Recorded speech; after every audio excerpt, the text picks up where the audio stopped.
கேரளாவில் தென்மேற்கு பருவமழை அடுத்த 24 மணி நேரத்தில் தொடங்க இருப்பதாக வானிலை ஆய்வு மையம் நேற்று அறிவித்தது. இந்நிலையில் இன்று கேரளாவில் தென்மேற்கு பருவமழை துவங்கியதாக வானிலை மையம் கூறியுள்ளது.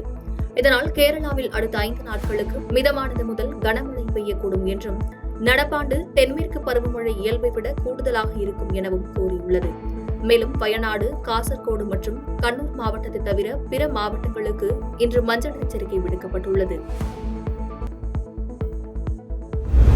திமுக ஆட்சியில் சமூக விரோதிகள் சட்டத்தை கையில் எடுத்துக் கொள்வதாக எதிர்க்கட்சித் தலைவர் எடப்பாடி பழனிசாமி விமர்சித்து அறிக்கை ஒன்றை வெளியிட்டுள்ளார். அதில் திமுக ஆட்சி பொறுப்பேற்று 36 மாதம் கடந்த நிலையில் சட்டத்தை காக்கக்கூடிய காவலர்களின் கையை விட சட்டவிரோத செயல்களில் ஈடுபடுவோரின் கைகளே ஓங்கியிருப்பதாக குற்றம் சாட்டியுள்ளார்.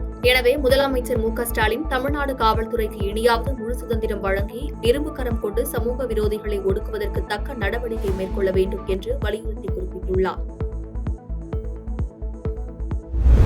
காஷ்மீரின் அனந்த்நாக் ரஜோரி தொகுதியில் கடந்த 25ஆம் தேதி 6ஆம் கட்ட வாக்குப்பதிவு நடைபெற்றது. அன்று வாக்குப்பதிவுக்கு முன்னதாக தனது கட்சித் தொண்டர்கள் மற்றும் வாக்குச்சாவடி முகவர்களை போலீசார் காவலில் வைத்துவிட்டதாக குற்றம் சாட்டி மக்கள் ஜனநாயக கட்சி தலைவரும் காஷ்மீர் முன்னாள் முதலமைச்சருமான மெஹபூபா முஃப்தி திடீர் தர்ணா போராட்டத்தில் ஈடுபட்டார். பின்னர் மாவட்ட போலீஸ் நிலையம் முன்பு போராட்டம் நடத்தினர்.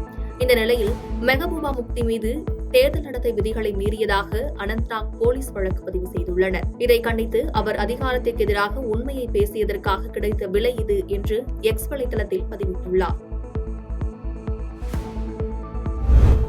நாடாளுமன்ற தேர்தலுக்கான பிரச்சாரம் இன்று மாலையுடன் நிறைவு பெறுகிறது. இந்த நிலையில் காங்கிரஸ் மூத்த தலைவரான ஜெய்ராம் ரமேஷ் தனியார் செய்தி நிறுவனத்துக்கு பேட்டி ஒன்றை அளித்தார்.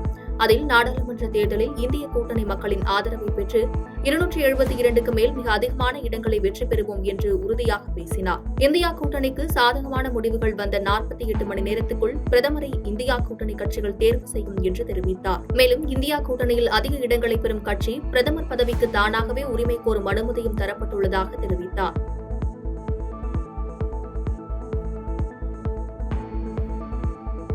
பாதகம் செய்பவரை கண்டால் நாம் பயங்கொள்ளலாகாது பாப்பா, மோதி மிதித்து விடு பாப்பா, அவர் முகத்தில் உமிழ்ந்து விடு பாப்பா.